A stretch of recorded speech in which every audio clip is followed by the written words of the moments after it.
নমস্কার বন্ধুরা, আজকে একটা বিতর্কিত আলোচনা। আচ্ছা বলুন তো, ভারতবর্ষে আপামর জনসাধারণের কাছে কে বেশি জনপ্রিয়, নেতাজি সুভাষচন্দ্র না সর্দার বল্লভভাই প্যাটেল? আপনারা জানেন সর্দার বল্লভভাই প্যাটেলের নামে স্ট্যাচু অফ ইউনিটি গুজরাটে স্থাপন করা হয়েছে। পৃথিবীর সবচেয়ে টলেস্ট স্ট্যাচু হচ্ছে স্ট্যাচু অফ ইউনিটি, এবং এই স্ট্যাচু অফ ইউনিটির প্রতীক হচ্ছেন সর্দার বল্লভভাই প্যাটেল, নেতাজি নন। जनता माफ नहीं करेगी। আপনারা ভাবছেন নেতাজি ভারতবর্ষের অন্যতম শ্রেষ্ঠ দেশপ্রেমিক, প্যাট্রিয়ট, স্বাধীনতা সংগ্রামে তার অবদান সারা ভারতবাসী মনে রেখেছে। তিনি আজাদ হিন্দ ফৌজে হিন্দু মুসলমান শিখ সকলকে ঐক্যের বন্ধনে বেঁধেছিলেন। ভুল, সব ভুল। গুজরাটের মানুষ না হলে শ্রেষ্ঠ ভারতবাসী হওয়া যায় না। সর্দার বল্লভভাই প্যাটেলকে তিনি গান্ধীজির দেশওয়ালি ভাই। গুজরাটে তার জন্ম, গুজরাটের সুপুত্র। আর ভারতবর্ষের তখ্তে এখন কে বসে আছেন? নরেন্দ্র মোদী এবং তার ছোট ভাই অমিত শাহ, তারাও গুজরাটের সুপুত্র। অতএব ভারতকে নাকি ঐক্যবদ্ধ করেছেন বল্লভভাই প্যাটেল, তাই তার নামে পৃথিবীর সবচেয়ে উঁচু স্ট্যাচু বানানো হয়েছে। আপনারা অনেকে বলবেন প্যাটেল আয়রন ম্যান, ভারতকে ইউনিফাইড করেছে, প্রিন্সলি স্টেটগুলোকে, হায়দ্রাবাদ, গোয়া, এগুলোকে ভারতের সাথে সংযুক্ত করেছে। আজকে ভারতের যে চেহারা দেখছেন এ সবই প্যাটেলের জন্যে, সব বোগাস, এসব হচ্ছে প্রোপাগান্ডা। প্যাটেলকে প্রজেক্টেড করা হয়েছে, প্যাটেলকে প্রমোট করা হয়েছে। একটু রাষ্ট্রবিজ্ঞান পড়তে হবে। পার্লামেন্টারি ডেমোক্রেসিতে মন্ত্রিসভার সমস্ত দায়িত্ব যৌথ দায়িত্ব, এবং সেই মন্ত্রিসভার প্রধান হচ্ছে প্রধানমন্ত্রী।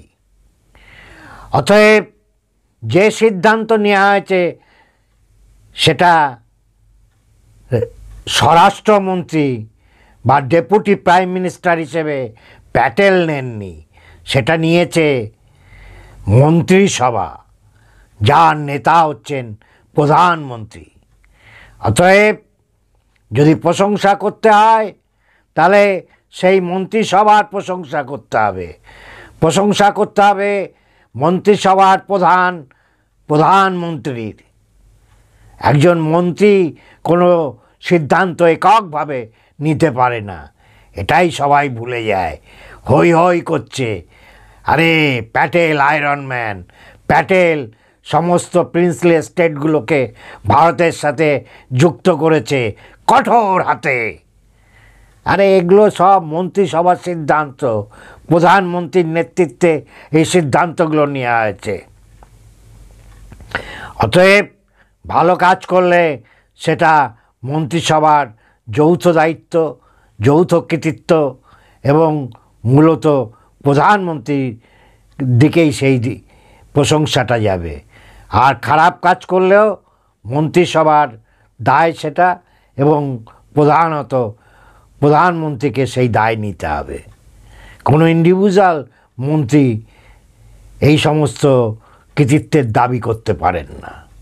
এটা রাষ্ট্রবিজ্ঞানের কথা, পার্লামেন্টারি সিস্টেম তাই বলে। কাশ্মীরে যখন প্রবলেম হয় তখন নেহেরু দায়ী, তখন প্যাটেলের কোনো দায় থাকে না। এসব হাস্যকর কথা আমাদের বোঝাবেন না, এসব বুজরুকি, এসব গুজরাটি ভাইদের শয়তানি চক্রান্ত। নেতাজির নামে হয়নি। নেতাজিকে কজন চেনে, তাই না? এদের ভাবখানা এইরকম। আপনি সারা ভারতবর্ষের গ্রামে গঞ্জে জিজ্ঞাসা করুন তো, সর্দার বল্লভভাই প্যাটেলের নাম কজন জানে? সর্দার বল্লভভাইকে এরা, যেহেতু গুজরাটের মানুষরা এখন দিল্লির ক্ষমতাতে আছে, তাই তারা সর্দার বল্লভভাইকে ভগবান বানিয়ে দিয়েছে। তিনি গান্ধীজির দালালি করতেন, গান্ধীজির আশ্রয়ে ছিলেন। যখন নেতাজি 1938 সালে হরিপুরাতে প্রথমবার কংগ্রেস প্রেসিডেন্ট হলেন, তার পরের বছর 1939 সালে যখন ত্রিপুরীতে আবার তিনি রিইলেক্টেড হবার জন্যে প্রস্তুত হচ্ছেন, তখন মহাত্মা গান্ধী এবং তার অন্যতম চেলা এই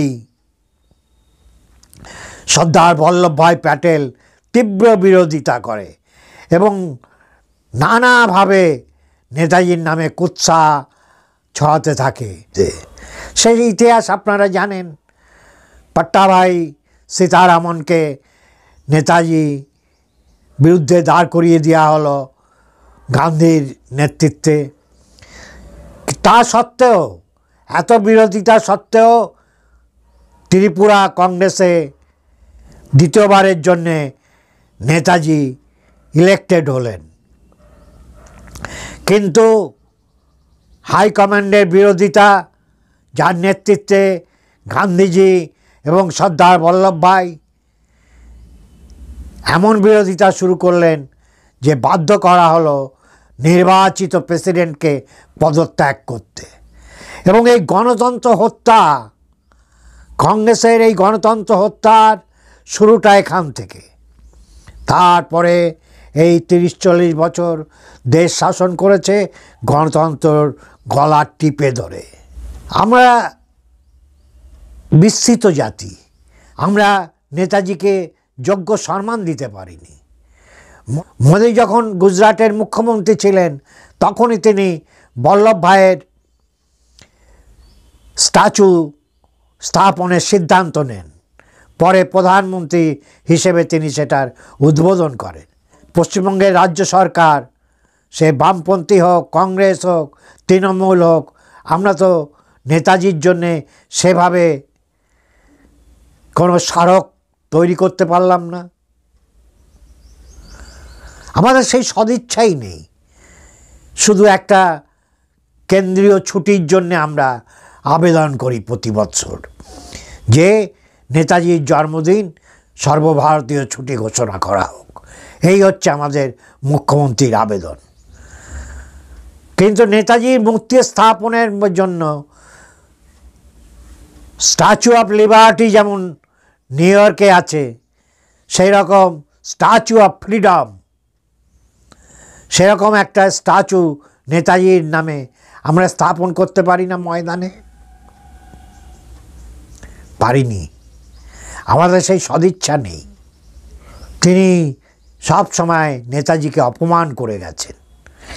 এই হারামজাদা বল্লভভাই প্যাটেল সুভাষের রিএলেকশন নিয়ে বলেছিল, Subhash reelection would be harm to country's cause. Subhash জিতলে দেশের ক্ষতি হবে। কত বড় হারামজাদা বল্লভভাই প্যাটেল। রাজেন্দ্র প্রসাদকে প্যাটেল লিখছে, it is impossible to work with Subhash. সুভাষের জয়ের পরে গান্ধী বললেন, স্টাঙ্ক ইন মাই নস্ট্রেল, যেটা আমরা সবাই জানি। তিনি বলেছিলেন সীতারামাইয়ার পরাজয় আমার পরাজয়। বল্লভভাই প্যাটেল আবার এক জায়গায় বলছেন সুভাষের উদ্দেশ্যে, lion becomes a king by birth, not by an election in the jungle. সুভাষের ভোটে জেতাকে বললেন জঙ্গলের ইলেকশন, আর ও নাকি সিংহ বাই বার্থ। হারামজাদা বলবো তো কী বলবো, যে সুভাষের মতো দেশপ্রেমিক সম্বন্ধে এই সব কথা বলতে পারে তাকে হারামজাদা বলবো না তো কি সোনার ছেলে বলবো? এ শুধু গুজরাটি প্রেম। গুজরাটে জন্মালেই সে সোনার ছেলে। সে গান্ধী হোক, বল্লভভাই প্যাটেল হোক, নরেন্দ্র মোদী হোক, অমিত শাহ হোক, আমরা মুখ বুজে সহ্য করেছি। এবং এই যে বর্তমান মোদী সরকার, বিজেপি সরকার, এদের কাছে কংগ্রেস খারাপ, কিন্তু কংগ্রেসের যারা মাথা, গুজরাটে যদি তাদের জন্ম হয়, যেমন গান্ধীজির জন্ম গুজরাটে, অতএব গান্ধী অস্পৃশ্য না, কংগ্রেস হলেও তিনি অস্পৃশ্য না। সর্দার বল্লভভাই প্যাটেল কংগ্রেসের লোক, কিন্তু সে অস্পৃশ্য না। অস্পৃশ্য শুধুমাত্র নেহেরু পরিবার। অথচ এই গান্ধীর প্ররোচনাতেই জওহরলাল নেহেরু প্রধানমন্ত্রী হয়েছিলেন। এই গান্ধীজির প্ররোচনাতেই দেশ ভাগ হয়েছিল। কিন্তু সেগুলো সব মোদি অমিত শাহরা ক্ষমা করে দিতে পারবেন, কেননা জাত ভাইকে রক্ষা করতে হবে। জাত ভাইয়ের জন্যে সব করা যায়। নেতাজি স্ট্যাচু হলো না, বল্লভ ভাইয়ের স্ট্যাচু হলো। লজ্জা, এটা আমাদের বাঙালিদের কাছে লজ্জা, সারা ভারতবাসীর কাছে লজ্জা। একটু ভেবে দেখবেন খুব ভুল বললাম কি না। গান্ধীজি যে কথাগুলো বলতে পারতেন না, সেগুলো তাকে দিয়ে বলানো হতো। এবং সুভাষের এগেনস্টে যে কনস্পাইরেসি হয়েছে, তার মাথা ছিল গান্ধীজি আর মুখপাত্র ছিল এই বল্লভভাই প্যাটেল। একে আমরা সম্মান জানাচ্ছি। লজ্জা, দেশের লজ্জা। ছি। থ্যাংক ইউ, ভালো থাকবেন সবাই।